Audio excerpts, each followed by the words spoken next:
وعلیکم السلام الحمدللہ.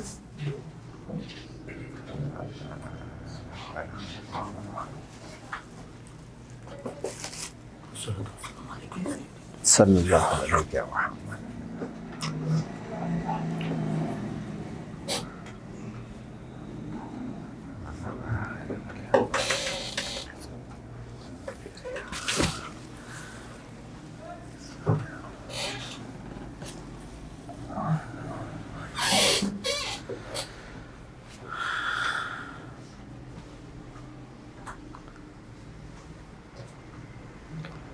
اصل میں آصف جو نا ٹوٹا ہوا ہے تھوڑا سا نا.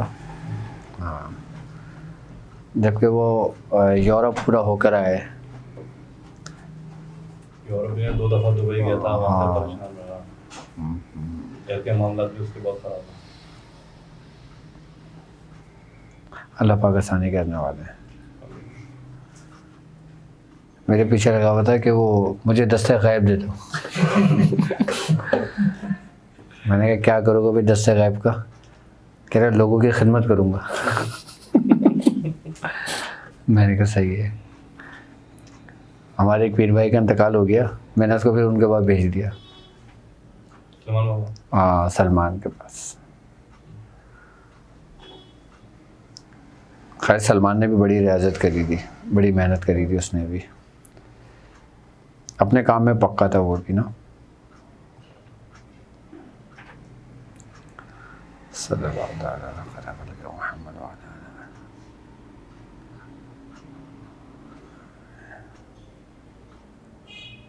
اچھا کبھی ایسا ہوتا کہ جیسے ہم نقش لکھ رہے ہوں, جیسے اسم بدو کا نقش ہے, 2 دن 2 لکھنا ہے, 4 دن 4, 6 دن 6, 8 دن 8. اگر ایسا ہو کہ مثال کے طور پہ 6 دن ہمارا ہم 6 لکھ رہے ہیں, ہم اس میں 4 لکھ لیتے ہیں, بھول جاتے ہیں, لیکن جب یاد آئے نا تب اس کو اسی وقت لکھ لیں. اب مثال کے طور پہ آپ نے لکھے, آپ اٹھ گئے چلے گئے, آپ کو اچانک یاد آیا, آپ نے کیلکولیشن کری, آپ کو کم لگے, آپ نے اسی وقت 2 لکھ لیے, تو اس میں کوئی نقص پیدا نہیں ہوگا. آپ عمل لکھیں یا کوئی نقش لکھیں یا کچھ پڑھیں, جب پڑھائی کے دوران جب فارغ ہوا کریں نا تو انا للہ و انا الیہ راجعون پڑھا کریں. اچھا اس میں یہ ہوتا ہے کہ اگر انسان سے کچھ بھول چک ہو جاتی ہے نا تو اس کو یاد آ جاتا ہے, یہ اس کی برکت ہے. آپ دیکھیں نا کوئی چیز ہم بھول جاتے ہیں تو ہم زیادہ درود شریف پڑھتے ہیں, یا جب کوئی ایسی چیز ہوتی ہے یا کوئی کہتے ہیں بزرگان دین جب تم کسی کی کوئی ایسی خبر سنو جو نقصان کی خبر ہو, چاہے وہ کاروبار کی ہو, حادثاتی ہو, موت کی ہو, کسی بھی چیز کی ہو, تو کہتے ہیں کہ انا للہ و انا الیہ راجعون پڑھنا چاہیے. اگر کوئی کسی کی نقصان کی خبر سن کے یہ پڑھتا ہے نا تو اس کا فائدہ یہ ہوتا ہے کہ اس کا نقصان پورا ہو جاتا ہے. تم نے کہا کہ میں نے کاروبار شروع کیا اور میرے ساتھ ایسا ایسا ہوا, مجھے نقصان ہو گیا. اب لوگ کیا بولتے ہیں, ہائے نقصان ہو گیا, چلو اللہ پورا کرے گا. جبکہ ایسے نہیں کہنا چاہیے. اسی وقت جب بھی کوئی خبر سنو انا للہ و انا الیہ راجعون پڑھو اور پھر کہو کہ اللہ پورا کرے گا. لوگ صرف اور صرف اس آیت کو سمجھتے نہیں ہیں.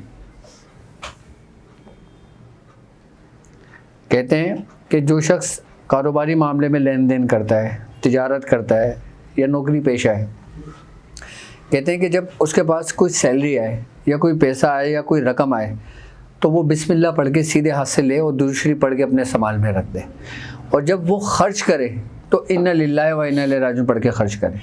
وہ شخص کبھی بھی تنگ دست نہیں ہوگا, وہ شخص کبھی بھی مفلسی کے حال میں نہیں جائے گا, وہ پیسے کے معاملے میں رزق کے معاملے میں پریشان نہیں ہوگا.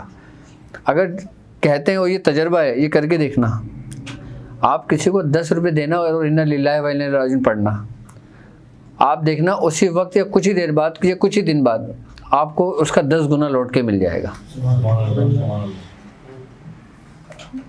اس طریقے سے کرنا بزرگان دین نے فرمایا کہ یہ ہوتی ہے اللہ تبارک تعالیٰ سے تجارت کرنا. کہتے ہیں نا, مولا کائنات کا قول ہے نا کہ جب تم اپنے رزق میں تنگی دیکھو تو اللہ تبارک تعالیٰ سے تجارت کر لیا کرو. اب آپ کوئی فروٹ خریدنے جاتے ہو, آپ کسی بچے کی کوئی چیز لینے جاتے ہو, آپ کوئی دودھ لینے جاتے ہو, آپ کچھ بھی خریدنے جاتے ہو, آپ جب بھی کسی کو پیسے دو یہ پڑھ لو, آپ کی بھی ضرورت پوری ہو گئی اور وہ چیز آپ پہ لوٹا دی بھی گئی، اور آپ کو لوٹائی تو 10 گنا بڑھا کے لوٹائی، اس کو کہتے ہیں رفع تجارت، کیونکہ آپ نے اسی کی طرف لوٹا دیا نا، اس نے دیا، آپ نے اس کو بتا دیا کہ میں نے لوٹا دیا تیری طرف۔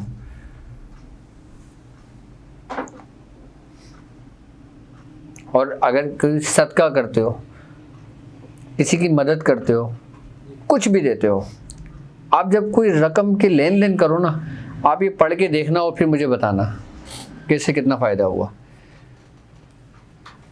یہ جب مجھے میاں حضور نے تعلیم کیا تھا نا، یہ اس وقت سے لے کے آج تک میرا معمول ہے۔ اور کبھی ایسا ہوتا ہے کہ اگر میں دے بھی دوں نا، میں بھول جاؤں، میں نے نہیں پڑھا، مجھے فوراً یاد آ جائے، میں اس کو دینے کے بعد بھی پڑھ لیتا ہوں۔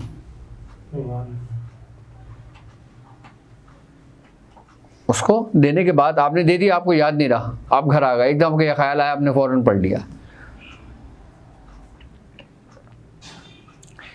یہی اس پہ عمل کرنا، یہی کیمیا بنا دیتا ہے انسان کو۔ ہمیشہ جو نا برکت کی دعا کرنی چاہیے، کثرت کی نہیں۔ کثرت میں برکت نہیں ہے، اور برکت میں ایسی برکت ہے وہ کثرت سے سبقت لے جاتی ہے۔ اچھا، ہم دنیاوی معاملات کرتے ہیں، دیکھتے ہیں، سب کچھ کرتے ہیں، اس کے ساتھ ساتھ ہم اپنی ریاضت بھی کرتے ہیں، ہم چلہ کشی بھی کرتے ہیں۔ بزرگان دین فرماتے ہیں، حضرت شیخ شرف الدین یحییٰ منیری رحمۃ اللہ علیہ، آپ فردوسیہ خاندان کے بہت بڑے بزرگ گزرے ہیں۔ آپ نے کتاب لکھی تھی مکتوبات صدی، اس میں آپ فرماتے ہیں کہ علم اس کی حیثیت ایسے ہے جیسے نر کی، اور عمل اس کی حیثیت ایسے ہے جیسے مادہ کی۔ آپ فرماتے ہیں کہ بغیر علم کے عمل کرنا ایسا ہے جیسے آپ نے ساری زندگی بنا وضو کے نماز پڑھی۔ آپ نے ساری زندگی بنا وضو کے نماز پڑھی، یا ایسی مثال ہے کہ جیسے کوئی کافر قرآن کی تلاوت کرے۔ اب آپ اگر یہ بات کر رہے ہیں کہ علم کی حیثیت نر جیسی ہے، تو اکثر بزرگان دین نے کیوں فرمایا کہ علم حجاب الاکبر؟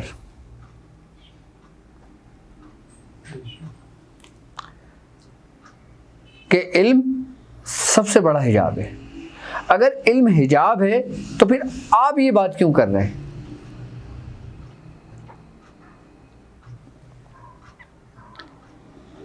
علم اگر حجاب ہے تو پھر آپ نے یہ بات کیوں کی؟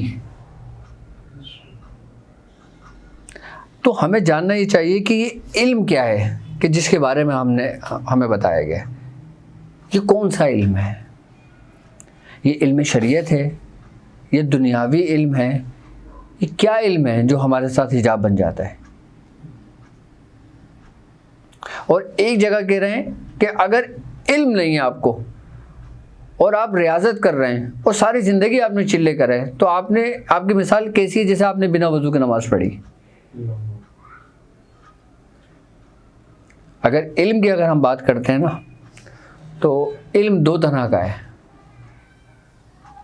باقی جتنے بھی ہیں نا سب اس کی شاخیں ہیں۔ ایک علم وہ ہے کہ جس کے بارے میں کہا جاتا ہے کہ اللہ الولی الذین آمنوا یخرجون من النور الی الظلمات، کہ اللہ کے دوست وہ ہیں جو اندھیرے سے نکال کے روشنی میں لے آتے ہیں۔ ایک علم کا ایک ٹکڑا یہاں پر ہے، اور دوسرا والذین کفروا اولیاءہم طاغوت یخرجون من النور، اور شیطان کے دوست وہ ہیں جو روشنی سے نکال کے اندھیرے میں لے جاتے ہیں۔ اچھا، اب شیطان کے دوست وہ ہیں جو روشنی سے نکال کے اندھیرے میں لے جاتے ہیں، تو شریعت کا یہ فتویٰ ہے کہ جہالت اور جاہلوں سے اپنے آپ کو الگ کرنا تم پر واجب ہے۔ جہالت اور جاہلوں سے اپنے آپ کو الگ رکھنا یہ تم پر واجب ہے، لیکن علم کی تلاش کرنا، علم سیکھنا اور بزرگوں کی صحبت اختیار کرنا تم پر فرض ہے. یہ شریعت کا فتویٰ ہے. اب جو علم اللہ تبارک تعالیٰ نے اپنے دوستوں کو عطا کیا اس کی دو شاخیں نکلتی ہیں. ایک علم وہ ہے کہ جو ہم کتابوں میں پڑھتے ہیں، یا ایک علم وہ ہے جو ہم کتابوں میں پڑھتے ہیں اور بزرگوں کی صحبت سے حاصل کرتے ہیں، جس کو ہم کہتے ہیں علم ظاہری. اب اس علم ظاہری کے اندر چاہے شریعت کا علم آ جائے، چاہے دنیا کا علم آ جائے، چاہے کوئی بھی علم آ جائے، وہ ظاہری علم کہلاتا ہے. ٹھیک ہے. ایک علم وہ ہے کہ جو سینہ بہ سینہ چلا آیا، کہ جیسے صحابہ کرام نے سرکار دو عالم صلی اللہ علیہ وآلہ وسلم کے قلب مبارک سے لیا. آپ کے یعنی کہ صحابی رسول سرکار دو عالم صلی اللہ علیہ وآلہ وسلم کے قلب مبارک میں رب کا جلوہ دیکھتے تھے، جس کو باطنی علم سے تشبیہ دی گئی. اسی لیے حدیث میں ہمیں ملتا ہے کہ شیخ اپنے مریدوں میں ایسا ہی ہوتا ہے کہ جیسے امتیوں میں نبی ہوتا ہے. مرید بھی اپنے شیخ سے دو طرح کا علم لیتا ہے. ایک وہ جو ظاہری طور پر اس کو ملتا ہے، وہ کسی صحبت میں مل جائے، ویڈیو کی صورت میں مل جائے، یا کتابوں سے پڑھ لے یا اس سے سیکھ لے. ایک علم وہ جو اس کے باطن سے لیتا ہے، اس کے قلب سے لیتا ہے، یعنی کہ اس کے مرید اپنے پیر کے دل میں رب کا جلوہ دیکھتا ہے. اچھا، یہ بات کہنا آسان ہے، لیکن یہ ممکن کیسے ہے؟ یہاں جلوہ دیکھنے سے کیا مراد ہے؟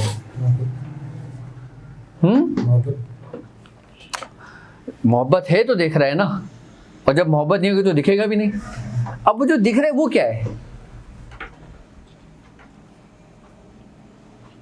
بزرگان دین فرماتے ہیں کہ جلوہ دیکھنے سے مراد یہ ہوتا ہے کہ شیخ کے قول، فعل اور افعال اس کو اپنا لیتا ہے.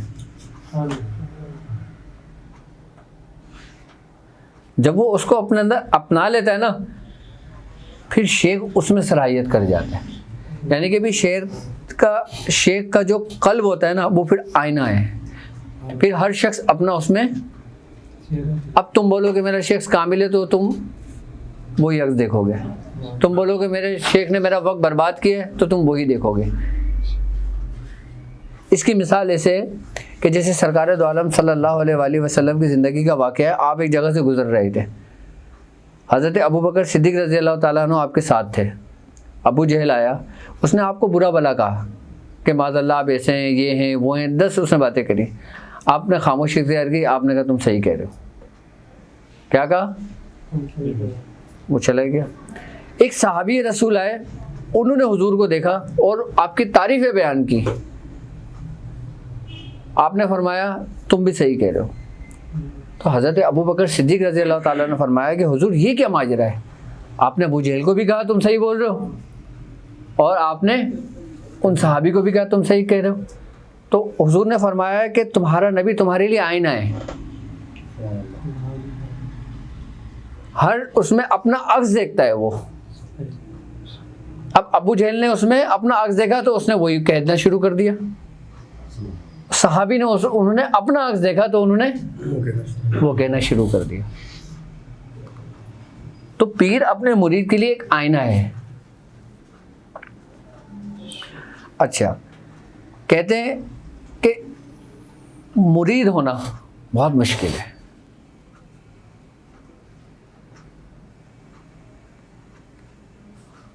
مرید بننا بہت مشکل ہے. ہم کہتے ہیں نا، دیکھیں نا، اب ہر بندہ کہہ رہا ہوتا ہے حضور مرید کر لیں، حضور مرید کر لیں، حضور مرید کر لیں. اب ہم جب بیعت لیتے ہیں تو کیا وہ مرید ہو جاتا ہے؟ اس کے یقین پر ہے. جب کوئی مرید آپ سے بیعت لیتا ہے تو وہ مرید ہو جاتا ہے. یقین ہوگا تو. اچھا ابھی بات یقین کی نہیں ہو رہی ہے. ابھی ایک مرید ہونے آیا ہے, صحیح. وہ کہتا ہے مجھے حضور مرید کر لیں آپ اپنا, صحیح. جبکہ مرید بننا بہت مشکل ہے. اسی طریقے سے جیسے ڈاکٹر کے گھر اگر کوئی بچہ پیدا ہوتا ہے تو وہ ڈاکٹر نہیں. اس وقت تک جب تک وہ میڈیکل نہ پڑھ لے. ابھی اگر اس نے مرید ہوا ہے, وہ اس کی رجسٹریشن ہوئی ہے خالی, ابھی اس کا نام لکھا گیا ہے, اب بننا وعلیکم السلام یہ اس کے اوپر ڈیپینڈ کرتا ہے. اچھا جو علم جس کے بارے میں کہا گیا ہے کہ یہ حجاب ہے, یہ وہ علم ہے کہ چاہے وہ شریعت کی انتہا کا علم ہے یا طریقت کی انتہا کا علم ہے یا معرفت کی انتہا کا علم ہے یا دنیاوی انتہا کا علم ہے, کہ جس علم کو پا کر انسان میں ایک ذرہ برابر رائی کے دانے کے برابر بھی اس میں غرور و تکبر ہے.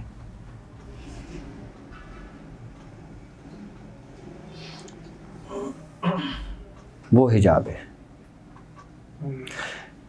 یعنی کہ اس سے بہتر ایک جاہل ہے.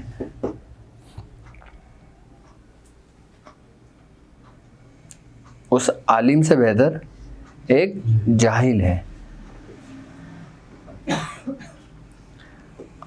اب شیطان نے صرف ایک لفظ ہی تو کہا تھا انا, یعنی کہ میں بہتر ہوں. اب جب انسان کو کچھ عطا ہوتا ہے, چاہے اس کو روحانیت ملے, چاہے اس کو معرفت ملے, چاہے اس کو علم ملے, چاہے اس کو دولت ملے, چاہے اس کو طاقت ملے, تو اس کے اندر ایک کیفیت ہوتی ہے کہ میرے پاس کچھ ہے. اور جب میرے پاس کچھ ہے والی بات ہوتی ہے نا, تو سمجھ لیں وہ صفر پہ آگے کھڑا ہو جاتا ہے.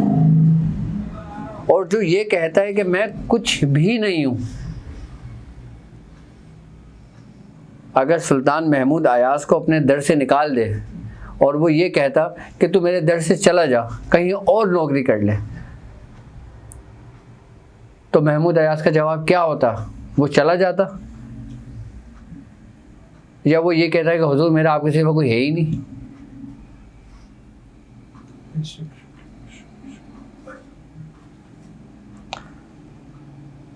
اور جب ذرہ برابر بھی آپ کے اندر یہ بات ہے کہ آپ کچھ ہو, یہاں تک بزرگان فرماتے ہیں کہ اتنا بھی وہ نہیں کرنا چاہیے کہ لوگ فخر سے بولتے ہیں نا میں فلاں کا مرید ہوں.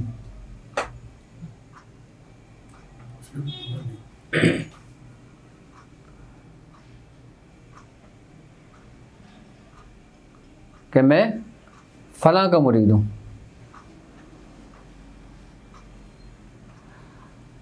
حضرت امام اعظم ابو حنیفہ رحمۃ اللہ علیہ, آپ سے منسوب آپ کے جتنے شاگرد تھے لاکھوں کی تعداد میں, سب کہتے تھے کہ ہم امام اعظم کے شاگرد ہیں. لیکن آپ کیا کہتے تھے کہ ابو یوسف میرا شاگرد ہے. حضرت شیخ ابو یوسف رحمۃ اللہ علیہ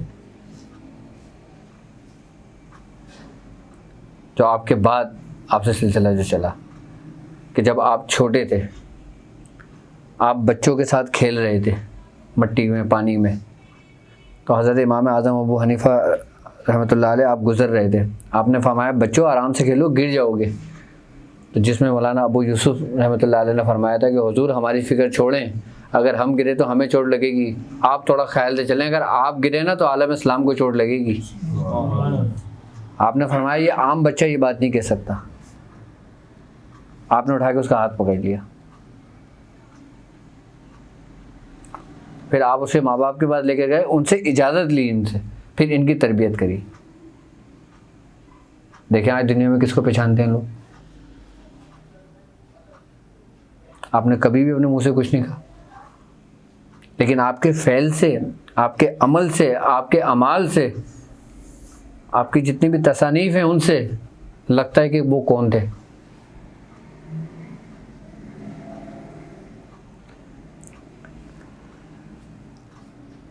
جتنے بھی ڈیوٹی والے بزرگ گزرے ہیں وہ سارے گمنام گزرے، اکثریت میں 90%۔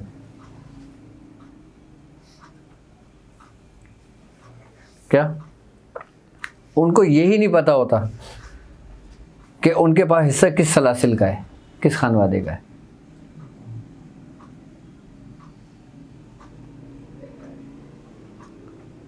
بالکل گمنام، پوشیدہ۔ رجال الغائب کا مطلب کیا ہے؟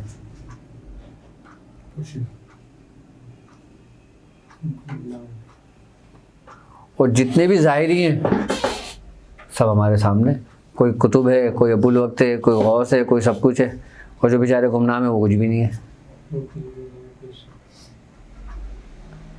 یہاں تک کہ تم اپنے نام کے آگے بھی کوئی القاب نہیں لگاؤ، کہیں ایسا نہ تمہاری اسی پکڑ ہو جائے۔ اگر آپ کا نام ایک بڑی پوسٹر پہ لکھا ہوگا کہ رہبر شریعت، پیر طریقت، اور بڑے بڑے القابات لکھے ہوں گے، تو آپ اس کو دیکھو گے، آپ کے دل میں کیا ہوگا؟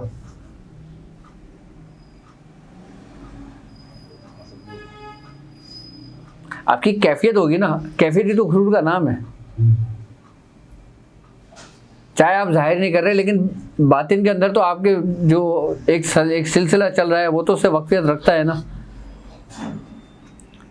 اصل میں مسئلہ ہمارا پتہ ہے کیا ہے؟ ہمارا مسئلہ یہ کہ ہم جو نا حلیہ دیکھ کے پیر تلاش کرتے ہیں۔ کیا دیکھ کے؟ اور حلیہ سے مراد کیا ہے؟ کہ جب تک جبہ نہ ہو، جب تک لمبی بڑی سی داڑھی نہ ہو، جب تک سر پہ تاج نہ ہو، جب تک ہاتھ میں بڑی سی تسبیح نہ ہو، ہم کہتے ہیں کہ یہ پیر نہیں ہے۔ اور جب ہم یہ سارا حلیہ پورا دیکھیں گے نا پراپر، ہم بولیں گے سب سے کامل پیر ہے۔ اور اگر کسی شخص کی اگر کوئی شیپ کرتا ہے، پینٹ شرٹ پہنتا ہے، اس کا باطن اس پیر سے زیادہ صاف ہے، ہم اس کو کبھی بھی ایکسیپٹ نہیں کریں گے۔ ہم کیا بولیں گے کہ یہ شریعت پہ تو چلتا نہیں ہے۔ اب شریعت ہے کیا، پہلے یہ سمجھنے کا نام ہے۔ ہم نے اپنی ایک پہچان بنا لی ہے کہ جیسے ہم اگر کالے امامے پہنے، اگر ہمارے سارے مرید کالے امامے پہنیں گے تو وہ ہمارے ہیں۔ اگر کوئی اس میں ہرا یا سفید یا کوئی امامہ پہن کے آ گیا، اس کو اسی وقت امام ہوتا ہے، یہ کیوں پہن کے آیا ہو تم؟ اور اسلام کے اندر سب سے پہلی جو شناخت بنائی تھی نا، وہ حسن بن صبا نے بنائی تھی۔ کس نے بنائی تھی؟ جو سب سے بڑا منافق تھا، کہ جس نے جتنا سب سے زیادہ عالم اسلام کو اور دین کو نقصان پہنچایا تھا، یہ وہ شخص تھا۔ اس نے کہا تھا کہ اے علی، میں نے تمہارے نبی کی اتنی جھوٹی حدیثیں ملا دی ہیں، گھٹ مٹ کر دیا ہے کہ تم اگر چھنی سے بھی چھانو گے تو نہیں چھان سکتے۔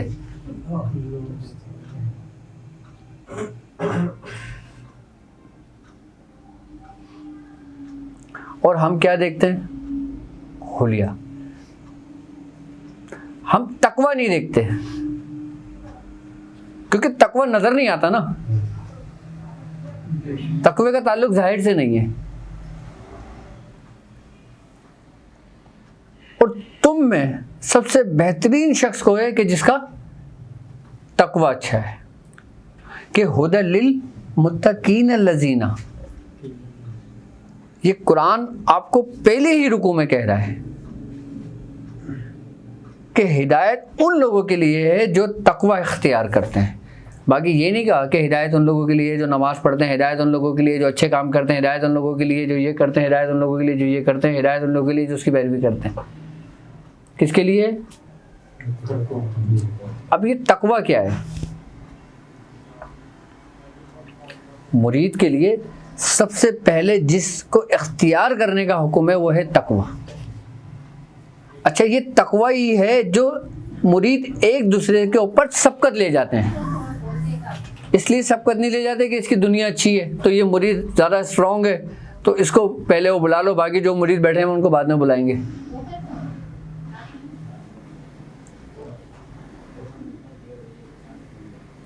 کون مرید سبقت لیتا ہے اپنے مرید سے؟ جس کا تقوی سب سے اچھا ہے۔ اچھا، تقوی بغیر عاجزی، انکساری اور نیاز مندی سے نہیں آتا۔ اگر تم چاہتے ہو نا تم متقی پرہیزگار بن جاؤ تو تم عاجز ہو جاؤ، تم عاجزی اختیار کر لو، اپنے ہتھیار ڈال دو، تم خود کو ایک کتے سے بھی بدتر سمجھو، گرا دو اپنی ذات کو، ختم کر دو اپنی انا کو، مٹا دو اپنے نفس کو، تو پھر تقوی کا سفر شروع ہوتا ہے تمہارا۔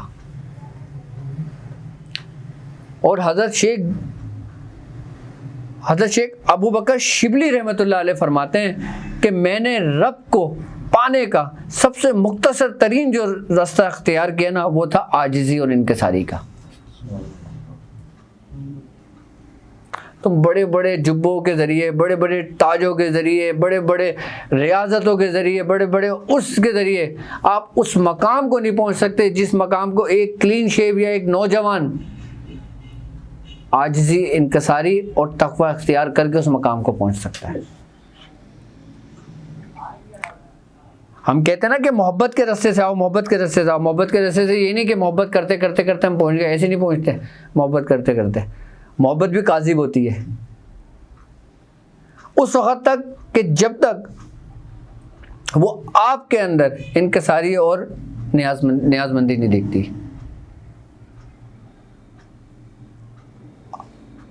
اس درخت پہ ہمیشہ تمہیں پھل ملے گا کہ جو درخت جھکا ہوا ہوگا، سب سے زیادہ پھل ہوگا۔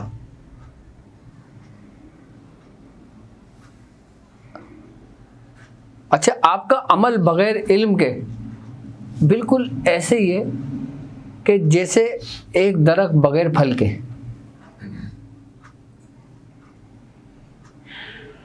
ایک بیج بغیر مغز کے،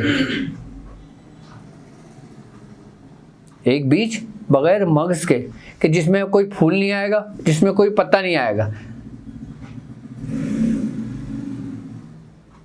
ایک سوکھا ہوا درخت۔ مطلب آپ کو عمل کرنے سے یہ نہیں کہ آپ کو کوئی ثواب ہی نہیں ملے گا، آپ کو کوئی وہی نہیں ملے گا۔ دیکھو، ثواب ایک اپنی جگہ ہے، ثواب تو آپ اللہ اللہ کہنا شروع کر دو آپ کو ثواب ملتا رہے گا، سبحان اللہ کہنا شروع کر دو آپ کو ثواب ملتا رہے گا۔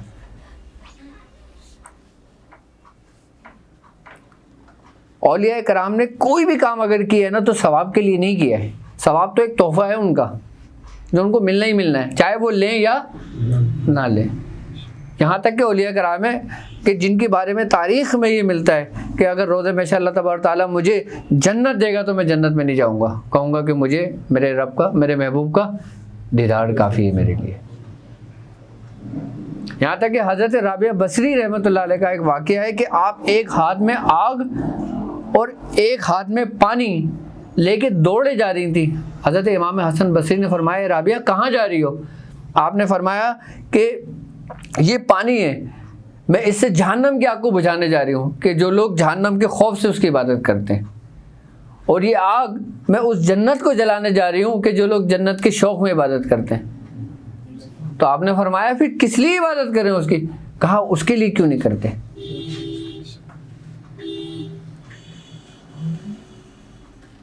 اس مالک کے لیے کیوں نہیں کرتے جس کی یہ بنائی ہوئی چیزیں ہیں؟ یہاں تک کہ حکایت ہے کہ روز محشر کچھ اہل ایمان ایسے بھی ہوں گے کہ جن کو جنت میں جانے کا حکم ہوگا اور وہ جنت میں نہیں جائیں گے، اور یہاں تک کہ اللہ تبارک و تعالیٰ ان فرشتوں کو حکم دے گا کہ نور کی بیڑیاں ان کے پیروں میں ڈالو، ان کو گھسیٹتے ہوئے جنت میں لے کے جاؤ۔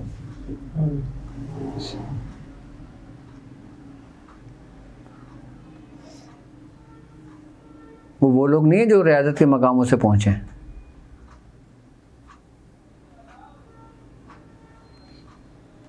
ہم سمجھتے ہیں ہم جو پڑھ رہے ہیں ہم اس سے کامل ہو رہے ہیں، ہم کوئی چلہ کر رہے ہیں تو ہم اس سے کامل ہو رہے ہیں۔ ایک شخص کی سکت نہیں ہے چلہ کرنے کی، ایک شخص کی عمر 70 برس کی ہے، 60 برس کی ہے، وہ نہیں پڑھ سکتا سورہ قریش 1111 مرتبہ، تو وہ کیا ڈیسائیڈ ہو کے چھوڑ دے سب کچھ راستہ؟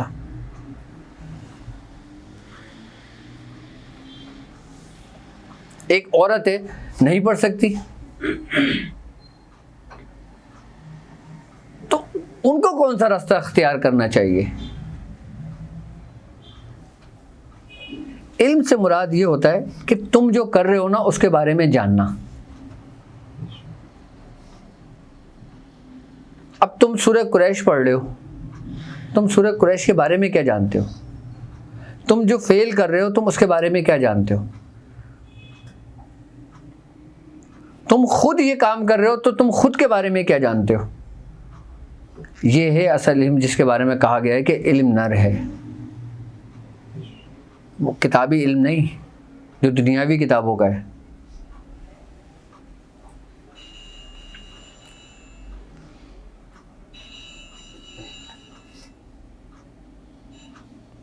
کیوں ہم نے ہر سفر اپنا ابتدا سے شروع کیا؟ میں کیوں آپ لوگوں سے کہتا ہوں آپ لوگ سب سے پہلے خود کو سمجھو. جب تک خود کو نہیں سمجھو گے قرآن کی کسی آیت کو نہیں سمجھو گے. پڑھ تو لوگے لیکن اس کو سمجھ نہیں سکتے. جب تم خود کو سمجھ لو گے نا پھر ہر چیز تمہیں خود بخود سمجھ میں آنے لگے گی. ہر علم تم کو سمجھ میں آنے لگے گا. پھر تم ہر علم پہ بہت احسن گفتگو کر سکتے ہو اس وقت تک جب تک تم خود کو پہچان لیتے ہو.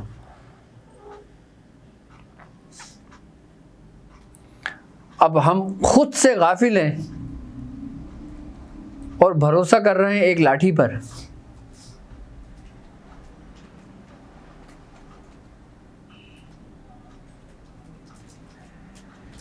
ابھی تک ہمیں خود ہی کی پہچان نہیں ہے.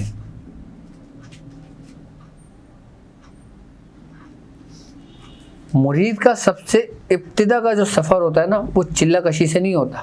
مریدوں کے لیے چلے تو ہے ہی نہیں. ریاضتیں مریدوں کے لیے نہیں ہوتی، ریاضتیں خاص لوگوں کے لیے ہوتی ہیں. ان لوگوں کے لیے ہوتی ہیں کہ جو یہ علم رکھتے ہیں. اور باقی اگر مرید ریاضت کے پیچھے دوڑتا ہے نا تو پھر اس کی مثال ایسے ہی ہے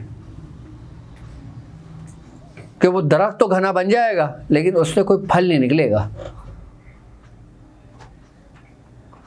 وہ لوگوں کو سایہ تو ضرور دے گا لیکن جب لوگوں کو بھوک لگے گی نا تو ان کو وہ پھل نہیں دے سکے گا. تو تمہیں سایہ دار درخت بننا ہے یا پھل دار درخت بننا ہے؟ اگر پھل دار درخت بننا ہے تو پھر تمہیں پہلے خود کو پہچاننا ہوگا. جو تم کر رہے ہوگے تمہیں اس کو جاننا ہوگا کہ تم کر کیا رہے ہو. بزرگوں نے یہ سمجھانے کے لیے تو اپنی پوری زندگی صرف کر دی تھی. پہلے خود سمجھا. کسی نے 40 سال گزار دیے، کسی نے 60 سال گزار دیے، کسی نے 12 سال گزار دیے.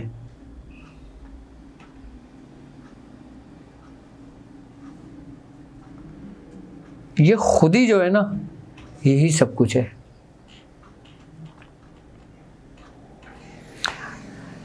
سب کچھ ہمارے اپنے اندر موجود ہے. ساتوں تہ زمین کی ہمارے اندر ہیں اور ساتوں آسمان جو تم گردن اٹھا کے دیکھتے ہو نا اوپر کچھ بھی نہیں ہے. اوپر جب تم دیکھتے ہو نا تو تمہیں اپنا عکس نظر آتا ہے اوپر.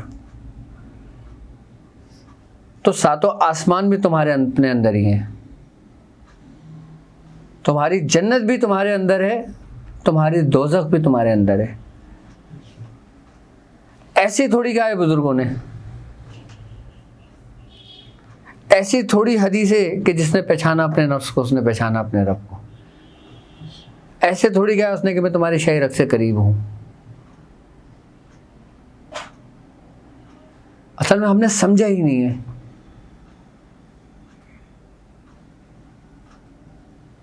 اب ہم ایسوں کو تو دھتکار دیتے ہیں کہ جو پینٹ شرٹ پہنا ہوا ہوتا ہے چاہے کتنا ہی متقی پرہیزگار کیوں نہ ہو. ہم ایسوں کو پیچھے نماز نہیں پڑھتے کہ جس کی داڑھی نہ ہو. ہم اس کے پیچھے نماز پڑھ لیں گے کہ جو ایک بڑا سا جبہ پہن کے، بڑا سا پگڑی باندھ کے، بڑا سا کرا ہوا ہے اور اس کے اندر کیا ہے اور اس کے پیچھے تم کیا کر رہے ہو.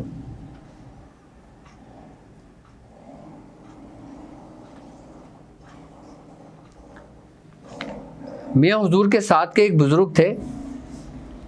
اس وقت میاں حضور کا بھی ابتدائی دور تھا اور ان کا تقریباً سفر آدھا ہو چکا تھا. ان بزرگ کا نام تھا نظامی صاحب کہتے تھے ان کو. نظامی خاندان کے بزرگ تھے وہ. ان کا نام مجھے بھی یاد آیا تو میں نے بتایا, خورشید حسن نظامی. خورشید ان کا نام تھا. ان کی داڑھی نہیں تھی, وہ آپ کی طرح کلین شیپ تھے. کیا کلین شیپ تھے, داڑھی نہیں تھی ان کی. اور ہزاروں کی تعداد میں ان کے مرید تھے. آج سے 30 سال پہلے کی بات کر رہا ہوں میں, کیونکہ میرا بچپنا وہیں گزرا. میرا ابتدائی وقت انہی کے اس میں گزرا. ہزاروں کی تعداد میں ان کے مرید تھے. یہاں تک کہ میاں حضور خود ان سے جب ملاقات کرتے تو راز و نیاز کی باتیں ہوتی تھی. میاں ان سے بولتے تھے کہ حضور کچھ تو خیال کر لیں. آپ نے کہا جب وقت آئے گا تو رکھ لیں گے. اچھا یہ دنیا تو دور ہے ہم سے, لیکن دنیا کہاں چھوڑے, ان سے زیادہ تو باہر ویٹ کر رہے ہوتے. تو ان کا کلین شیپ تھے اور ہزاروں کی تعداد میں ان کے مرید تھے. اور ایسے کامل تھے کہ آپ گھر سے چلتے تھے ان کے پاس نیت کرنے کے لیے, آپ تو وہاں پہنچتے تو آپ کا مسئلہ حل ہو چکا ہوتا تھا. آدھا بلوچ ان کا مرید تھا.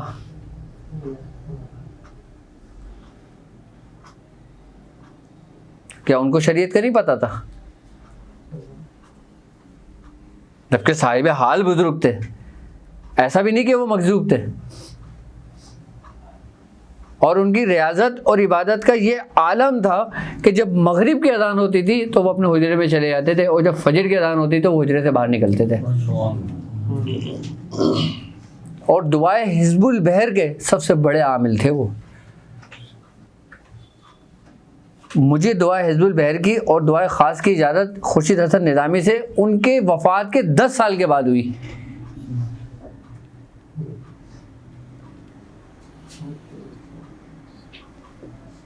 دعائے حزب البحر کی اجازت مجھے ان سے بھی ہوئی. ہاں, ان کی وصال کے 10 سال کے بعد ہوئی.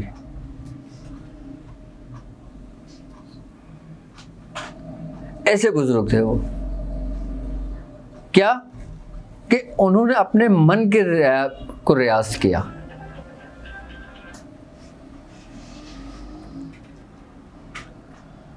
اور ہم کس کو دیکھتے ہیں؟ کسی کے ظاہر کو. بزرگان دین فرماتے ہیں کہ تمہیں علم تمہیں جہاں سے ملے تم لے لو. یہ نہیں دیکھو کون کہہ رہا ہے, بلکہ یہ دیکھو وہ کہہ کیا رہا ہے. اگر جو وہ کہہ رہا ہے اور اس کا اثر تمہارے دلوں پر ہو رہا ہے تو سمجھ لینا وہ تمہارے لیے کہہ رہا ہے. یہ بزرگ فرماتے ہیں.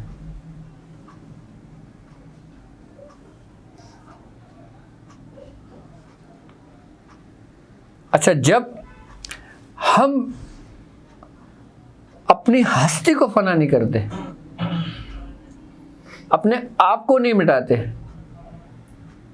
اس وقت تک ہمیں آگے کا راستہ نہیں ملتا. اچھا, اس راستے میں یہ ایک ایسا سفر ہے, ایک ایسا راستہ ہے کہ اس راستے میں تمہیں شہرت بھی ملے گی, تمہیں دولت بھی ملے گی, تمہیں عزت بھی ملے گی, تمہیں ہر نعمتیں ملیں گی. لیکن دیکھنا یہ ہے کہ ان نعمتوں کا استعمال تم کیسے کرتے ہو.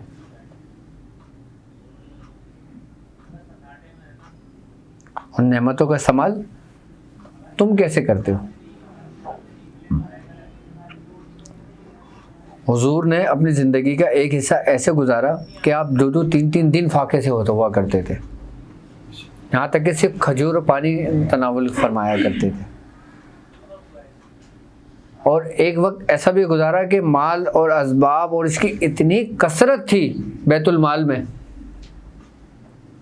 کہ آپ کس طرح لوگوں میں تقسیم کیا کرتے تھے.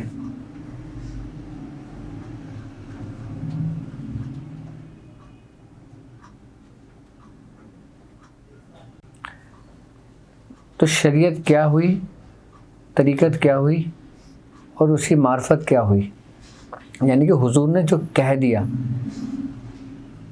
وہ شریعت ہو گئی. حضور نے کہنے کے بعد جو خود عمل کیا وہ طریقت ہو گئی. اس کے بعد حضور نے صحابہ کو جو تعلیم کر دیا وہ اس کی معرفت ہو گئی. اور جب صحابہ کو معرفت عطا ہوئی تو اس کی حقیقت کھل گئی,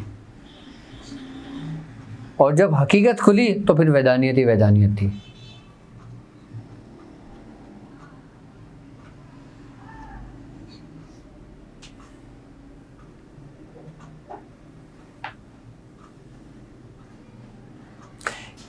کبھی بھی کسی کے ظاہری حلیے پہ نا اعتراض نہیں کرنا, معترض نہیں ہونا, چاہے وہ تمہارا پیر ہو, چاہے وہ ایک عام شخص ہو, چاہے وہ تمہارا پیر بھائی ہو, چاہے وہ تمہارا پیر بھائی ہو, چاہے وہ تمہارا مرید ہو, اس کے ظاہری حلیے پہ کبھی اعتراض نہیں کرنا کہ بھائی تو پینٹ شرٹ پہن کے کیوں آیا یہاں پر.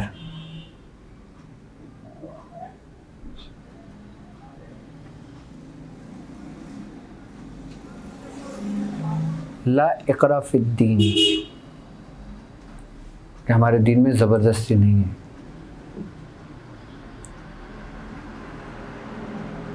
کہ ہمارا دین آسانیاں تقسیم کرنے والا ہے.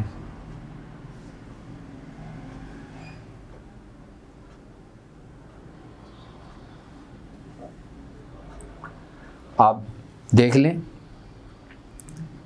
بر صغیر پاک و ہند کو اٹھا کے ہم دیکھتے ہیں, حضرت خواجہ خواجگان خواجہ معین الدین چشتی رحمۃ اللہ علیہ کو یا دوسرے بزرگان دین کو دیکھتے ہیں ہم, آپ کے پاس ہر قسم کے لوگ آیا کرتے تھے. ہندو بھی آتے تھے, مسلم بھی آتے تھے, کافر بھی آتے تھے.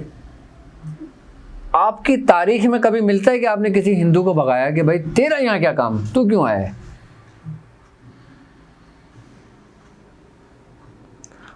اور ہم لوگ ظاہری حالت میں ابھی کس پہ الجھے ہوئے کہ بھائی تو نے ہماری مسجد میں زور سے آمین کیوں کہا؟ ایسا ہی ہے نا, ہاتھ اوپر کیوں مارنا, ہاتھ اوپر کیوں مارنا, ہاں, کہ تو نے سورہ فاتحہ کے بعد آمین زور سے کیوں کہا؟ ہماری مسجد سے نکل جاؤ. تو یہ مسجد ہماری تمہاری تھوڑی ہیں. ابھی ہم ان معاملات سے ہی نہیں نکل پا رہے صحیح طریقے سے.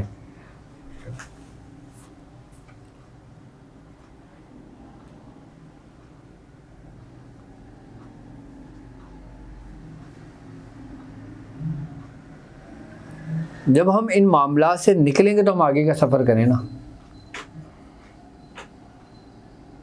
اور ہمارے یہاں ایک بڑی خرابی یہ ہے کہ اگر مسلمان سے کوئی غلطی سے بھی کوئی غلطی سرزد ہو جاتی ہے نا تو اس کو اتنا ہائی لائٹ کر دیا جاتا ہے, اتنا ہائی لائٹ کر دیا جاتا ہے, اتنا ہائی لائٹ کر دیا جاتا ہے کہ بدنام مسلمان ہوتے ہیں. اگر کسی شخص سے کوئی غلطی ہو گئی, کسی نے ویڈیو بنا لی, اس نے معافی مانگ لی, لیکن اس کو ہائی لائٹ کرنے والے ہی ہمارے اپنے لوگ ہوں گے. باہر ملک کے اندر اگر کوئی کافر کسی کافر کو گولی بھی مار دے نا, مجال ان کی میڈیا پر آ جائے, اور مسلمان ایک کسی کو ہاتھ بھی اٹھا دے نا تو دیکھو کیسی کیسی ہیڈ لائٹیں آتی ہیں, ہیڈ لائنس آتی ہیں. میں صحیح بتا رہا ہوں آپ کو. دیکھا جائے تو باہر زیادہ ہوتا ہے بنسبت ہمارے, بہت زیادہ ہوتا ہے باہر, ہائی لائٹ نہیں کرتا. ہائی لائٹ نہیں کرتا ہے. اصل میں ہماری اپنی جڑیں کمزور ہیں نا. ہم رسول کے نام پر تو باہر نکل سکتے ہیں سب, لیکن رسول کے فرمان پہ عمل نہیں کر سکتے. اگر ہم رسول کے فرمان پہ عمل کر لیں نا تو ہماری زبان ہی بند ہو جائے.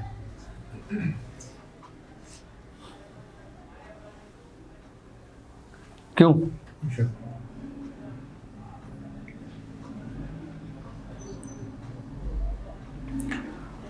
اور بزرگوں کا سلسلہ, طریقت کا سلسلہ, اولیاء کرام کا سلسلہ, خانقاہی نظام کا سلسلہ ان تمام فرقوں سے بالکل مبرہ ہے.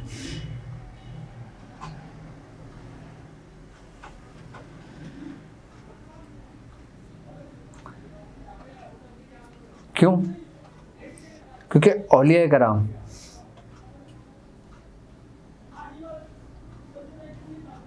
اللہ اور اس کے رسول اور جو سلسلے کی کڑی چلی آ رہی ہے وہ صرف اس کے پیروکار ہیں. کہیں کڑی کسی بزرگ کے ہاتھ میں ملتی ہے, کہیں کڑی کسی بزرگ کے ہاتھ میں ملتی ہے, کہیں کڑی کسی بزرگ کے ہاتھ میں ملتی ہے.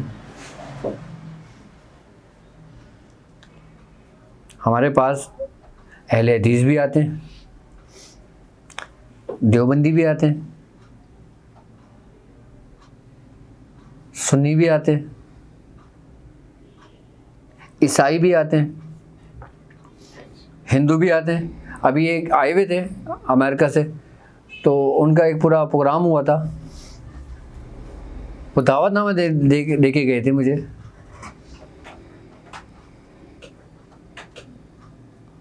ہر مذاہب کے لوگ آتے ہیں.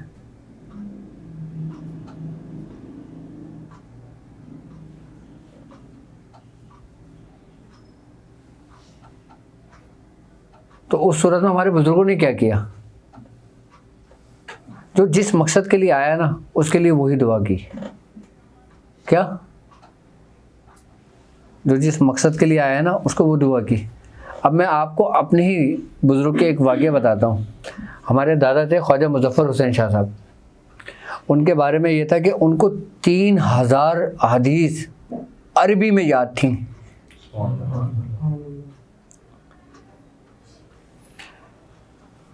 فرماتے ہیں کہ ہمارے دادا میاں خواجہ منظور حسین شاہ صاحب, جن سے ہمارا مداری خاندان ہمیں ملا, ان کے پیر و مرشد تھے یہ.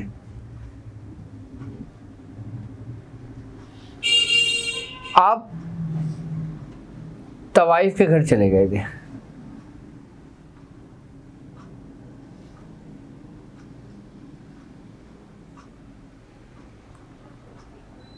لوگوں نے دیکھا حضرت یہ کیا ہو گیا,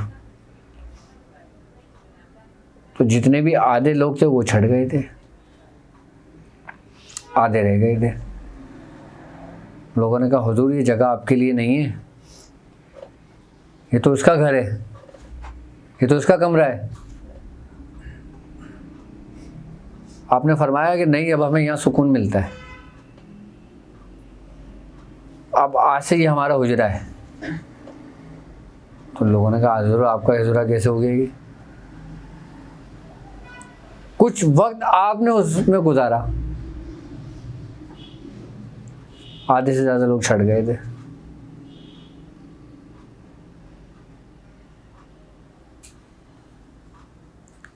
کیوں؟ کیونکہ جب آپ کا وقت تھا اس وقت کہتے ہیں کہ 1000 کتنے 1000 آپ کے خلفاء ایسے تھے کہ جو اپنے عروج کو پہنچے ہوئے تھے, اپنی انتہا کو پہنچے ہوئے تھے, کہ جنہوں نے شریعت طریقت میں ایک کمال حاصل کر لیا تھا, جن میں عالم دین بھی موجود تھے. جب آپ کا وقت قریب ہوا تو پھر یہ بات اٹھی کہ اب آپ کے بعد آپ کی جگہ کون لے گا. تو لوگوں کے دلوں میں آپس میں ہوئی نا کہ اس کے حصے میں آ جائے, میرے حصے میں آ جائے, میرے حصے میں آ جائے. تو اس کا فیصلہ کون کرتا؟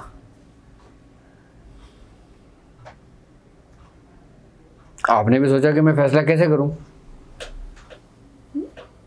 تو فرمایا آپ کو نہ تو فیصلہ کرنے والے, اس کا فیصلہ ہم خود کریں گے. آپ کو حکم ہوا کہ جاؤ اب دوسرا سفر کرو. جب کچھ چند لوگ ٹھہر گئے نا کہ جو آپ کے ساتھ کے تھے, جب آپ نے دیکھا کہ 20-25 لوگ ہیں اور اس میں بھی فیصلہ کرنا مشکل ہو رہا ہے, تو آپ نے فرمایا کہ جاؤ یار کسی حجام کو بلاؤ. انہوں نے کہا حضور خیریت؟ انہوں نے کہا یار یہ بھویں وویں یہ سب کچھ صاف کر دو اور شراب کا مٹکا لے آؤ. ہم نے ساری زندگی دیکھی نہیں کیا ہوتا ہے یہ, آج ہم اس کو پی کے دیکھیں. اور اس طوائف کو بھی بولنا کہ آج ہمارے کمرے میں سوئے. تو لوگوں نے کہا حضور آپ لگتا ہے آخری وقت میں یہ بھٹک گئے, رستے سے گئے. خیر مرید تھے, حکم تھا, لے آئے. اب جب لے آئے کمرے میں شراب کا مٹکا رکھا, اس طوائف کو بلایا, آئی بس سمجھ, حجام نے پوری خط وط سب کچھ صاف کر دیا, آپ چلے گئے. جتنے بھی باقی لوگ 10-15 لوگ تھے سب چھٹ گئے, سب چلے گئے. حضور اب تو کام کر دیا حضرت, ہو گئے پورے. ایک شخص جو اس چوکٹ پہ بیٹھے رہے تھے وہ تھے ہمارے دادا خواجہ منظور حسین شاہ صاحب. آپ نے دروازہ کھولا, آپ نے کہا ارے خواجہ تم نہیں گئے؟ آپ نے کہا حضور میرا آپ کے سوا کون ہے, ساری زندگی آپ کے ساتھ گزاری ہے. جب آپ مسلمان تو ہم مسلمان, آپ کافر ہوئے تو ہم بھی کافر. آپ نے فرمایا ہاتھ پکڑا, آپ اس کو اندر لے گئے. اس کے بعد اندر لے گئے, آپ کا وصال ہو گیا. وصال ہو گیا, خبر پھیل گئی سب جگہ کہ آپ کا وصال ہو گیا. آپ کو غسل دیا. اور کہتے ہیں کہ جب آپ کا جنازہ چل رہا تھا نا, اس وقت اتنی شدید دھوپ تھی, اس میں ایک سایہ دار ایک وہ آ گیا, بادل کا ٹکڑا, تو وہ آپ کے ساتھ ساتھ چلنے لگا. کہتے ہیں اتنے لوگوں کا ہجوم تھا کہ بے پناہ. کہتے ہیں جب آپ کا آخری دیدار کے لیے جب آپ کا کفن کھولا گیا نا, تو آپ کی داڑھی مبارک بھی تھی, آپ کی بھویں مبارک بھی تھی, آپ کا سب کچھ تھا. تو لوگ پھر سر پہ مٹی ڈال کے رہ گئے, حضور یہ کیا کر گئے. اب ہم توبہ بھی کریں تو کسی ہاتھ پہ کریں. ہماری تو ساری زندگی ریاضت گئی. اب ہم نے تو ظاہری حلیہ دیکھا تھا اپنے شیخ کا. جو ظاہری حلیہ دیکھ کے رہ گئے وہ لوگ سب فارغ و تحصیل ہو گئے.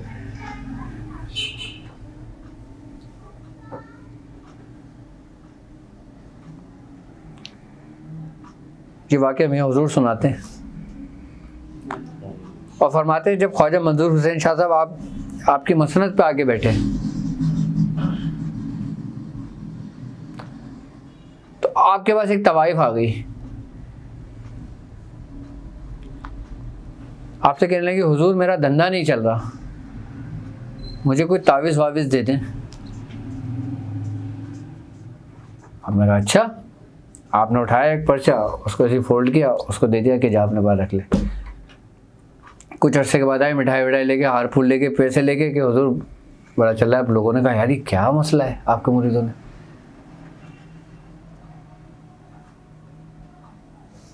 جب پرچی کھول کے دیکھی تو پرچی پہ کچھ بھی نہیں لکھا ہوا تھا. وہ طوائف آئی, وہی طوائف کہنے لگی حضور میں نے اتنے پیسے جوڑے, کیا میں حج پہ جا سکتی ہوں ان پیسوں سے. تو اب جو مفتی بیٹھے ہوئے تھے انہوں نے کہا حضور ان پیسوں سے کہاں حج ہوگا. آپ نے فرمایا کہ یہ مفتی بیٹھے ہیں, مولوی صاحب ان سے فتویٰ لے لو, اگر یہ فتویٰ دے دیتے ہیں تو تم حج پہ چلے جانا. تو مولویوں نے فتویٰ دیا کہ ان پیسوں سے حج تمہارا نہیں ہو سکتا. آپ نے کہا اچھا. آپ نے وہ پیسے لیے, آپ نے عورت کو بولا پیسے لاؤ بھائی, اتنے پیسے لائے, سب کو بانٹ دیے لوگوں میں, جاؤ اس کو باہر تقسیم کر دو جتنے بھی ہے. چلے گئے. اور عورت کو بولا جاؤ بھائی بعد میں آنا. وہ تو آج پھر میں نے پیسے جمع کرے حج کے لیے, انہوں نے پیسے ہی بانٹ دیے, اب میرا حج کیسے ہوگا. اب کچھ عرصے بعد دوبارہ عورت آئی, کہنے لگی حضور مجھے حج کرنا ہے, اب میں کیا کروں. آپ نے حج کرنا ہے, آپ نے اپنا رومال بچھایا, آپ نے کہا بھائی یہ حج کرنا چاہتی ہے, آؤ مدد کرو, کون کرے گا. سب نے اپنی اپنی جیب سے مدد کر دی. آپ نے اس مولوی کی طرف دیکھ کے کہا بھائی اب تو حج ہو سکتا ہے. کیا اب تو حج ہو سکتا ہے نا. اس کا بات ہی نہیں بدل دیا, اس کی تقدیر ہی بدل گئی.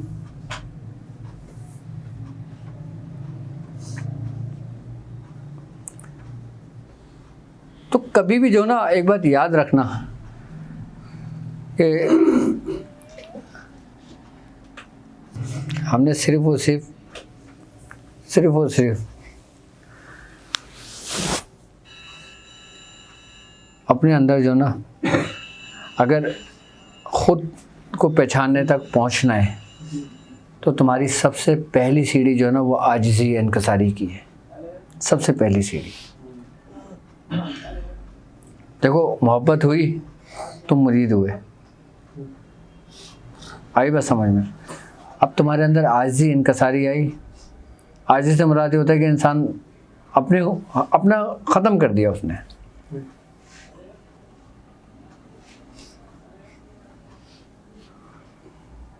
اچھا، توجہ بھی اپنی اس جگہ سفر کرتی ہے کہ جہاں پہ وہ عاجزی دیکھتی ہے، آپ کا اخلاق دیکھتی ہے۔ آپ کتنے ہی کامل ہو جاؤ، آپ کتنی ریاضت کے مالک ہو جاؤ، اگر آپ کا اخلاق اچھا نہیں ہے تو کچھ بھی آپ کو اچھا نہیں ہے۔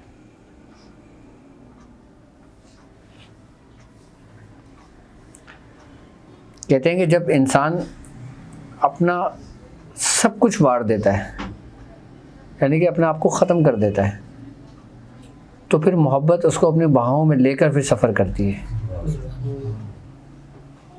پھر وہ ریاضت کی بیساکھیوں سے نہیں چلتا، پھر محبت اس کو ہوا میں اڑا کے لے جاتی ہے سبحان اللہ، اور اپنے محبوب سے ملا دیتی ہے۔ لیکن جب تمہارے اندر عاجزی اور تقوی دیکھتی ہے نا تو وہ تمہیں ضم ہو جاتی ہے، اور یہ اتنی آسانی سے نہیں آتی۔ کہتے ہیں نا پہلا دروازہ نہیں کھلتا، انسان کی زندگی گزر جاتی ہے، اور اگر پہلا دروازہ کھل جائے نا تو پھر ہر دروازہ آپ کو کھلے ہوئے ملتے ہیں، زندگی بدل جاتی ہے۔ ابھی بھی میں کہہ رہا ہوں آپ سے، آپ کا صرف ایک دروازہ بند ہے، باقی سب دروازے کھلے ہیں آپ کے اندر کے۔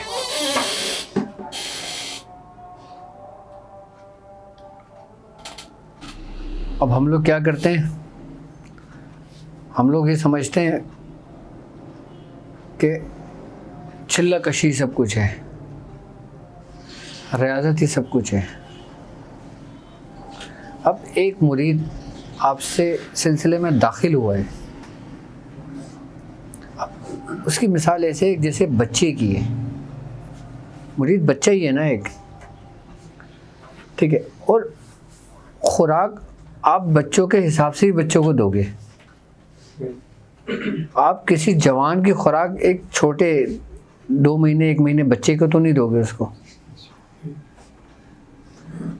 ریاضت کمال کو پہنچاتی ہے لیکن اس کا ایک وقت ہے، اور ابتدا میں ہی مرید کو ریاضت پر ڈال دو، اس کے اوپر اتنا کندھے پہ بوجھ ڈال دو کہ اس کی کمر ویسی جھک جائے، پھر مرید تنگ ہو جاتا ہے، پتہ ہے آپ کو۔ پھر وہ بولتا ہے یار میں اتنا پڑھ رہا ہوں، اتنا سب کچھ کر رہا ہوں، مجھے اب تک کچھ حاصل نہیں ہوا، پھر وہ بزن ہو جاتا ہے، کیونکہ ہم نے ابتدا میں اس کے اوپر بوجھ ڈال دیا ہے۔ ریاضت بوجھ نہیں ہے،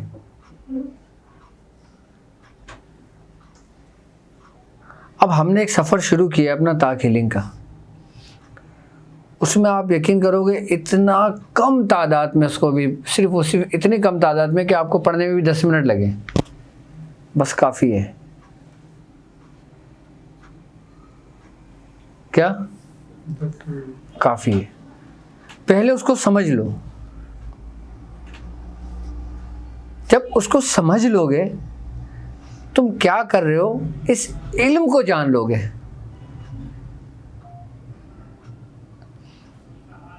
تو تمہارا 1 لاکھ پڑھنے سے بہتر ہے کہ تم 1000 بار پڑھ لو۔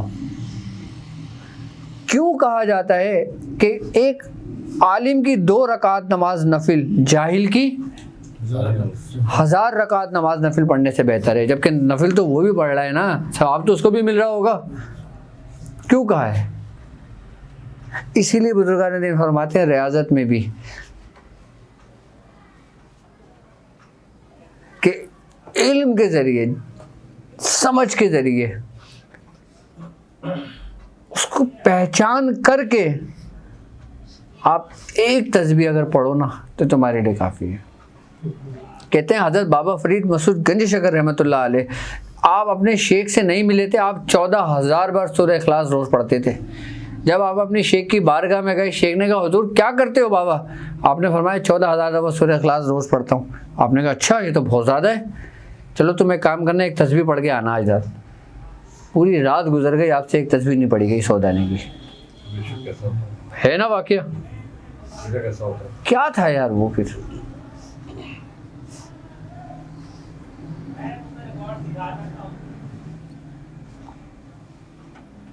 کیا تھا اس رات، کیا تھا اس ایک تسبیح میں جو 100 دانے کی نہیں پڑی گئی آپ سے؟ پوری رات 100 دانے نہیں پڑی گئی۔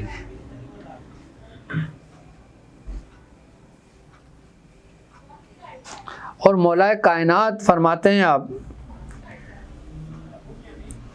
کہ میں گھوڑے پہ بیٹھنے سے پہلے قرآن پاک ختم کر لیتا ہوں، یعنی کہ ایک رکعت میں پیر رکھ کر، جب وہ دوسری رکعت میں پیر رکھنے سے پہلے میں قرآن ختم کر لیتا ہوں۔ کیا ہے وہ معاملہ؟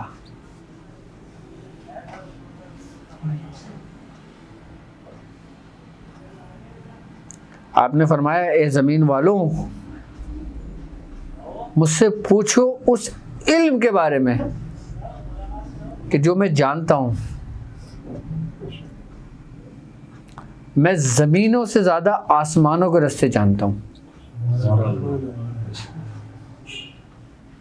حضرت علی کرم اللہ وجہ کا قول ہے یہ کہ میں زمین سے زیادہ، اور آپ نے فرمایا کہ مجھے افسوس ہے ان لوگوں پر کہ جتنا میں جانتا تھا اتنا مجھ سے کسی نے نہ پوچھا، جتنا میں سخی تھا اتنا مجھ سے کسی نے نہیں مانگا۔ کون یہ بات کہہ رہا ہے؟ آپ کو پتہ ہے کہ جنہوں نے اپنی آدھی زندگی فاقوں سے گزاری تھی،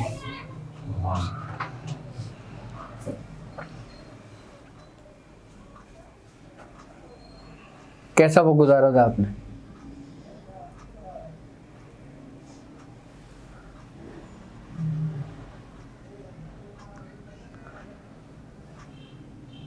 تو اگر ہم ان کے پیروکار ہیں، اگر ہم ان کے راستے پر ہیں، اور اگر ہم اسی سلسلے میں مرید ہیں، اگر ہمارا نام رجسٹرڈ ہوا ہے، تو سب سے پہلے ہمیں پہچان کرنی ہوگی۔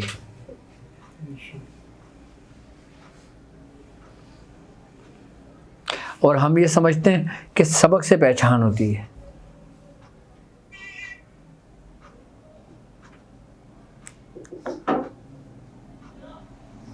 دیکھو، ریاضت روشنی ہے، قرآن نور ہے، ایک روشنی ہے۔ ایک قاری ساری زندگی پڑھتا ہے، وہ یہاں تک کہ اس کے لاکھوں کی تعداد میں بچے اس کے شاگرد ہوتے ہیں۔ کیا وہ اپنے رب کو پہچان لیتا ہے؟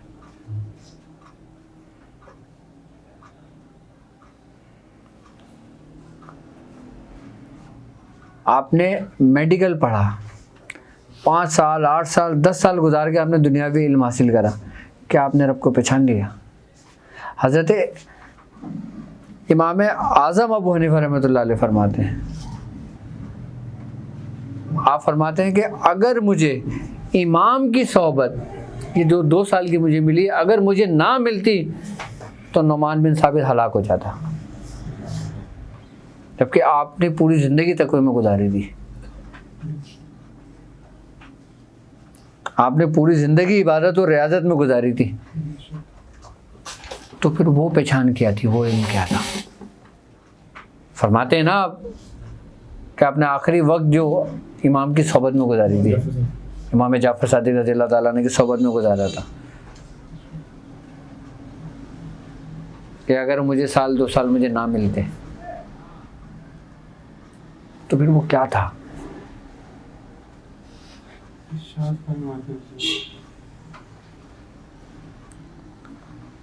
اچھا، ایک بات یاد رکھنا، تم کمال کو کبھی بھی نہیں پہنچ سکتے جب تک کہ تم اپنے آپ کو نہ پہچان لو۔ اگر تمہیں میں اسم اعظم بھی دے دوں نا، تو وہ بھی تمہاری تقدیر نہیں بدل سکتا، جو لوگ اسم اعظم کے پیچھے پڑے ہوتے ہیں۔ لیکن جب تم خود کو پہچان لیتے ہو نا، پھر تم جو کچھ بھی پڑھتے ہو وہ تمہارے لیے اسم اعظم ہوتا ہے. اچھا، اسم اعظم بھی تمہارے اپنے اندر ہے.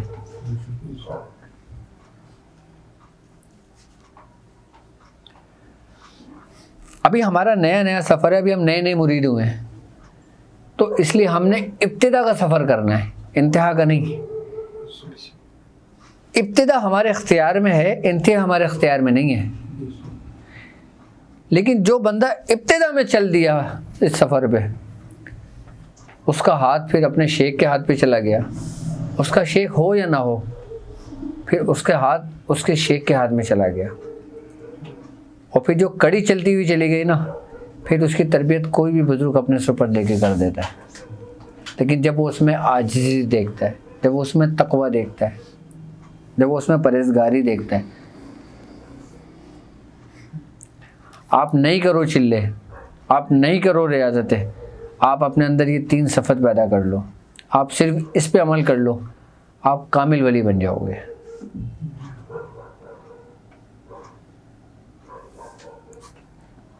اچھا، جب آپ اس پہ عمل کر لو گے نا، جب آپ اس پہ عمل کر لو گے تو آپ آٹومیٹک ریاضت پہ آ جاؤ گے. یعنی کہ پھر وہ آپ کی فطرت بن جائے گی. اچھا، عادت بدل جاتی ہے لیکن فطرت نہیں بدلتی. اچھا، فطرت بھی بدل جاتی ہے لیکن محض فطرت نہیں بدلتی.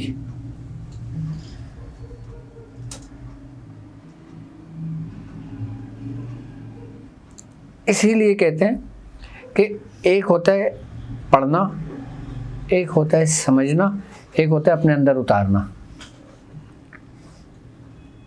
ہم نے پڑھا سب کچھ، ہم نماز پڑھیں، ہم اس کا ذکر کریں، ٹھیک ہے، لیکن اتنا کچھ ایسا کام نہ کریں جس سے تم اکتانے لگ جاؤ. اب میں تم سے کہوں کہ تم سورہ قریش 6000 مرتبہ روز پڑھو، تم بولو گے حضور میں پڑھوں گا 6000 مرتبہ. آپ پڑھنے بیٹھ گئے، آپ نے جذبات ہو گئے، 1 دن پڑھ لیا، 2 دن پڑھ لیا، تیسرے دن آپ کے اندر الکساہٹ آ جائے گی، آپ کے اندر اکتاہٹ آ جائے گی آپ کے اندر. اور اگر میں تم سے یہ کہوں کہ صرف ایک تسبیح پڑھنا ہے، لیکن اتنے غور و فکر، اتنے توجہ سے پڑھنا ہے آپ نے کہ جب آپ وہ پڑھ لے ہو تو سمجھ لینا کہ آپ کا کوئی نہیں آگے پیچھے.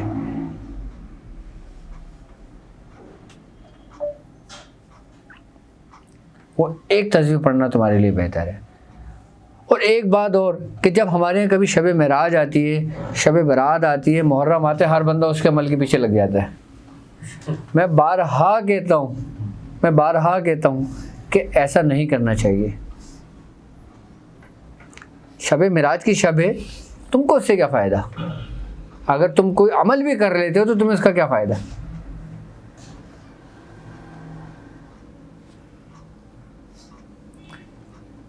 تمہیں اس کا فائدہ اس وقت ہوگا کہ جب تم اس شب کی اصل کو سمجھو گے، اس کی حقیقت کو سمجھو گے. کوئی بھی شب ہے نا، وہ تمہیں ایک پیغام دیتی ہے.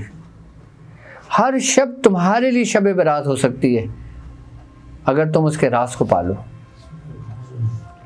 ورنہ شب برات کی شب بھی تمہارے لیے کوئی معنی نہیں رکھتی، تمہیں کوئی فائدہ نہیں دے گی. شب تو سب کے لیے ساتھ ہوتی ہے نا، چاہے کافر ہو یا وہ سب کے لیے شب ہوتی ہے.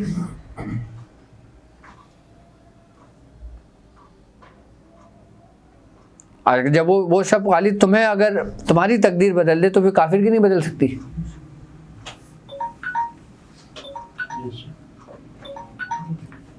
ہم نے اپنی زندگی میں ایک دفعہ میاں حضور سے کہا تھا کہ شب برات ہے، مجھے کوئی عمل بتا دیں. ہمیں اتنی سننے کو ملی تھی نا، اس کے بعد آج تک ہماری زبان نہیں کھلی کہ کوئی عمل بتا دیں. کہا اپنی ہر شب ایسے گزارو جیسے شب برات ہے، تو تمہیں شب برات ڈھونڈنے نہیں پڑے گی، تمہیں لیلۃ القدر ڈھونڈنے کو نہیں پڑے گی تمہیں.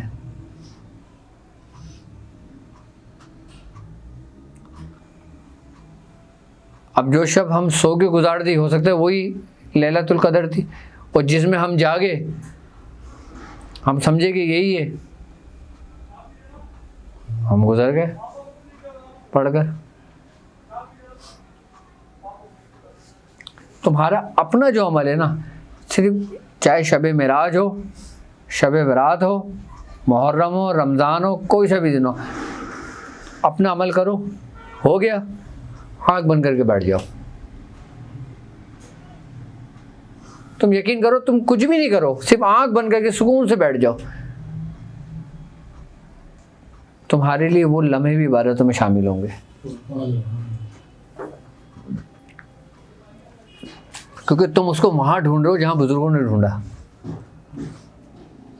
اور جہاں تمہارے بڑوں نے ڈھونڈا ہو، تم اگر وہاں ڈھونڈو نا تو تمہیں مل جائے گا وہ، اور جہاں تمہارے بڑوں نے نہیں ڈھونڈا ہو تم وہاں ڈھونڈ رہے ہو تو تمہیں کبھی بھی نہیں ملے گا. اگر تم اس کو دوسری جگہوں پہ ڈھونڈتے ہو، پہاڑوں پہ ڈھونڈتے ہو، سمندر میں ڈھونڈتے ہو، آسمانوں میں ڈھونڈتے ہو، زمینوں میں ڈھونڈتے ہو، تو پھر تمہیں کہیں نہیں ملے گا. لیکن اگر تم وہاں ڈھونڈتے ہو جہاں پہ اس کے دوستوں نے اس کو پایا، تو تم ہر جگہ اسے پاؤ گے. ایک واقعہ ہے، ایک شخص نے 40 سال ایک پہاڑ کی چوٹی پر گزارے، عبادت میں، ریاضت میں. ایک فقیر وہاں سے آیا، اس کے پاس ایک روٹی تھی جو عبادت اور ریاضت میں لگا ہوا تھا. فقیر گرا، اس کے چوٹ لگی. اب وہ جو اپنے ریاضت میں تھا، اس نے بولا میری تو عبادت کا ٹائم ہے، میری تو ریاضت کا ٹائم ہے، اگر میں اٹھا، اگر میں نے کچھ کیا تو میرا وقت نکل جائے گا. وہ نہیں اٹھا، وہ اپنے اس میں لگا رہا. وہ اپنے پڑھائی کر کے اٹھا، جب وہ وہاں تک پہنچا تو اس کا انتقال ہو چکا تھا. جب اس کا انتقال ہو چکا تھا، اس نے بولا میں کیا کر سکتا ہوں. جب وہ واپس لوٹنے لگا نا تو ایک آواز آئی کہ اب نہ آنا ہمارے پاس. کیا؟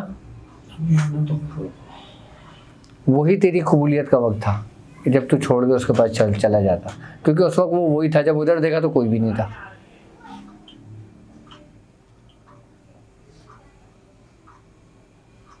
کہاں گئی ریاضت؟ کہاں گئی عبادت؟ باتیں دن باتوں پہ آ گئی، باتیں دن باتوں پہ آ گئی. کہاں گئی؟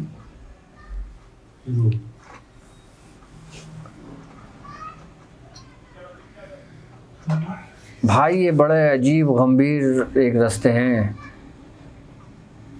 یہ رازوں میں نا جکڑے ہوئے ہیں، نہیں سمجھ آتے. اور کبھی کسی کو نوازنا ہوتا ہے تو کسی چور کو بادشاہ بنا دیتا ہے، قطب بنا دیتا ہے. اب میں آپ کو ایک بات بتاؤں، جب بے نظیر کی حکومت تھی اس وقت صاحب پاکستان جو تھی نا وہ ایک بچی تھی، چیوٹی والی، ہاں، ایک 9 سال کی تھی، اور مجذوب تھی وہ. کیا اس وقت کیا ولی نہیں تھے کیا؟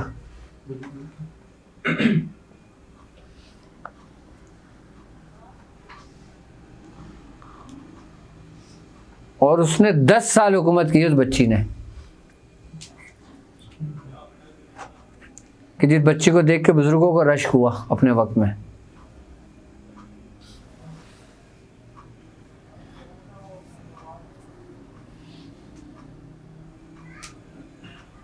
اور یہاں ہم سمجھتے ہیں جو بڑے بڑے کوپی چٹلے پہنا ہو اس کو کہتے ہیں. وہ بچی نظام چلا رہی تھی.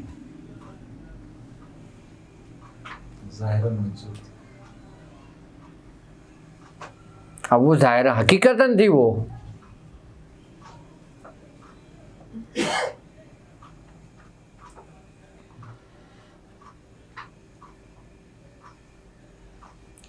یہ بڑے عجیب عجیب کمال کے رستے ہیں یہ. اس میں پتہ نہیں کس کو کب چن کے لے جائیں. آپ کی ریاضت 70 برس کی ریاضت، آپ کی طرف نظر اٹھا کے بھی نہیں دیکھی اس نے. کیا؟ اور یہ 70 سال سے گناہوں کی دلدل میں پڑے ہوئے تھے. ان کو اٹھایا، ان کی خود مٹی جھاڑی ہاتھ سے، کہا چلو ادھر سے ہٹو.